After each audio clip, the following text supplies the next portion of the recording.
Olá, meu nome é Renato Souza, sou estudante de psicologia, pesquisador de saúde mental, possuo algumas especializações também na área da psicologia e estou aqui tentando compartilhar algumas questões e alguns estudos que eu fiz, algumas questões inclusive subjetiva de estímulos, de forma de navegar, de forma de que nós, no contexto família, né, nós navegamos dentro dessas dificuldades, buscando a nossa autorrealização, buscando alcançar métricas e mitigar o sofrimento dentro do nosso próprio contexto familiar. E a ideia é compartilhar que outras pessoas possam ter ideias, né? Não estou indicando tratamento, não estou oferecendo qualquer forma de tratamento, até mesmo porque muito pouco eu tenho intenção de comercializar coisas dentro da área da psicologia. Na verdade, eu estudo e pesquiso de forma muito aprofundada por questões minhas mesmo, que eu gosto muito de estudar e de pesquisar coisas de forma minuciosa. Então, é por uma própria satisfação minha e também pela necessidade de aprender e de alcançar os melhores estímulos para conduzir a minha própria vida, a vida do meu filho, os estímulos para o seu próprio desenvolvimento e tudo mais. A ideia é essa. E já que eu desprendo tanto esforço, por que não compartilhar e dar ideia para outros pais, outras mães, inclusive dar um próprio exemplo familiar, porque nós somos uma família, e eu estava pensando nisso esta manhã, nós somos uma família atípica, eu sou um pai atípico, mas eu sou um pai que ficou, né? Por que que eu estou falando isso? Porque os índices são muito altos, né, de casais que se separam depois que o filho é diagnosticado com autismo, mas muito alto mesmo, né? As estatísticas superam a 80% dos casais se divorciam e estudando psicologia eu consigo encontrar até algumas respostas, né, da sobrecarga familiar, de rotina, de terapia, de estímulos, de dificuldade, da própria qual que seria a palavra correta? É, da própria frustração de contextos e de idealizações familiares que o casal possa ter tido, né? Da sobrecarga normalmente que é sobreposta às mães, né?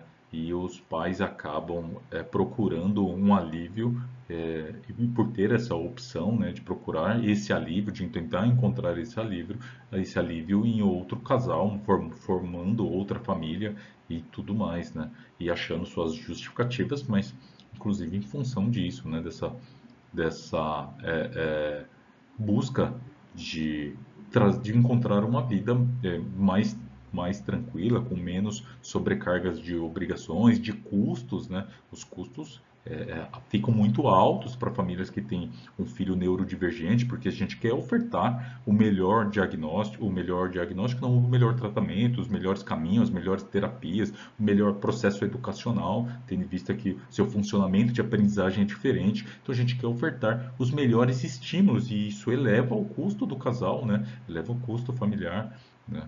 E, e as pessoas acabam optando, né? E muitas das vezes a culpa do homem mesmo que acaba optando e por uma questão humana mesmo de procurar o caminho mais fácil para as coisas acabam se desassociando dessa mulher e essa mulher acaba assumindo muitas das vezes e estatisticamente é muito alto mesmo o número de mães que assumem toda essa rotina, essas dificuldades sozinhas, tá bom? E eu sou o exemplo do pai que ficou e me desdobro e me esforço muito para tentar tentar é, não colocar essa sobrecarga de responsabilidades apenas sobre a minha esposa e também aprender de forma profunda e sistematizada questões para poder auxiliar os estímulos e o desenvolvimento do meu próprio filho que encontrei nele o meu sentido de vida, tá bom? O que que as clínicas normalmente enxergam, né, depois de 5 minutos de muita fala?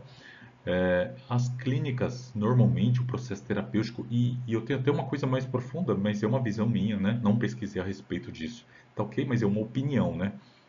E tudo que é opinião, não, como eu sempre digo, né? Não existem verdades absolutas, então essa hoje é a minha verdade, mas poderá ser alterada, né? Por qualquer pessoa que levante pontos que são interessantes ou através das minhas próprias pesquisas e conversando com outras famílias. Mas hoje a minha verdade quanto maior é esta relação financeira, econômica das terapias e dos tratamentos, quanto mais pressão o sistema exerce sobre os estímulos, e até inclusive foi um dos motivadores da minha busca de tentar sair desta pressão e deste funcionamento nos tratamentos do meu filho e realmente, verdadeiramente buscar o que é melhor para ele, foi que eu entrei no mundo da psicologia, tá bom? Porque quanto mais pressão sofre do sistema econômico, das grandes empresas, dos grandes convênios, do sistema público que vai se desprendendo e tendo que adotar medidas para poder cortar custos e cortar gastos para poder ofertar o melhor atendimento à população no geral. Então, tem que disponibilizar, e é assim que funciona economicamente. Eu tenho que disponibilizar X de investimento para tal área, X de investimento para a área Y, e aí você descobre, você cobre a cabeça e descobre os pés, né? Como normalmente é um dito popular, né? Mas é muito real isso, né? É se cobrir com cobertor curto o tempo todo. Então, as grandes empresas, os grandes convênios, né, a indústria farmacêutica se beneficiando, quanto mais possibilidades de lucro, mais caixa nós temos. Então, quanto menos tratamento eu ofertar, e a indústria farmacêutica, quanto mais medicação eu vender, eu vou lucrar mais, e entra dentro desse espiral econômico, mais superficial são os tratamentos. Tá bom? Então, como funciona hoje, pelo que eu vejo, e essa é a minha humilde opinião,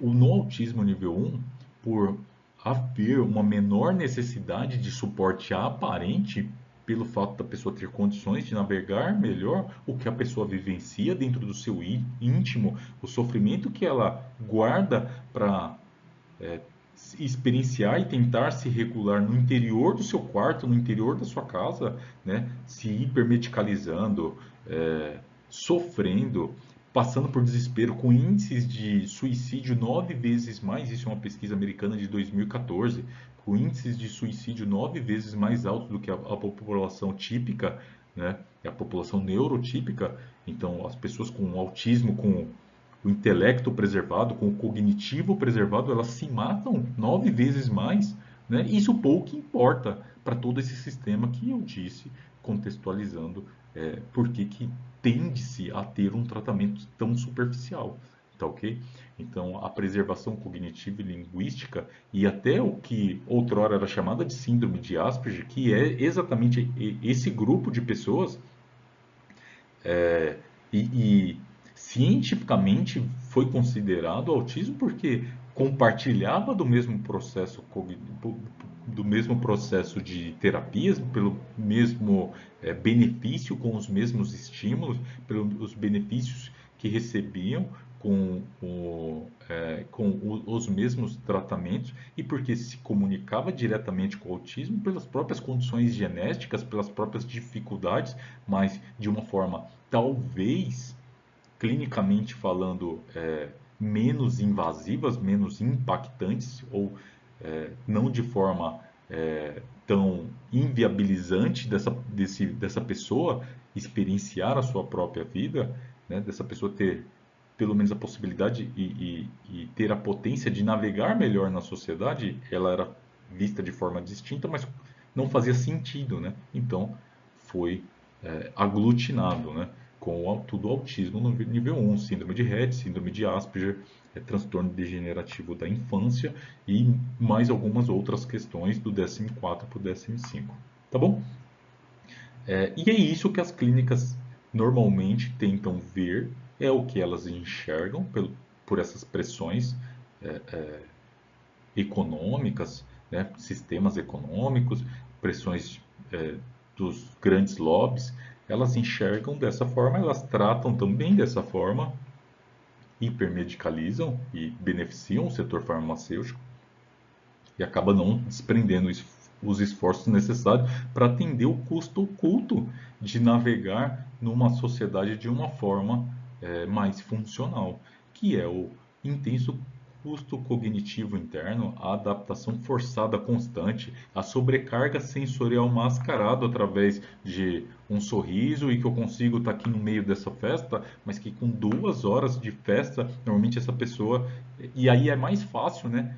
Eu diagnosticar essa pessoa com transtorno bipolar, com transtorno borderline, né, do que eu reconhecer que essa pessoa pode ter um autismo, que ela precisa de cuidados e terapias específicas. É mais fácil eu diagnosticar, eu até culpabilizar ela por 2 horas, 3 horas sob estímulos aversivos. Essa pessoa está psicologicamente esgotada, né, com um humor que inicialmente era um humor elevado, né, de boa estima, passado para um humor de uma pessoa sem paciência, uma pessoa nervosa, uma pessoa louca para se livrar daqueles estímulos, mas por pressões sociais e por ter essa compreensão, a pessoa está se submetendo, né? E a tendência das clínicas são exatamente essa, né?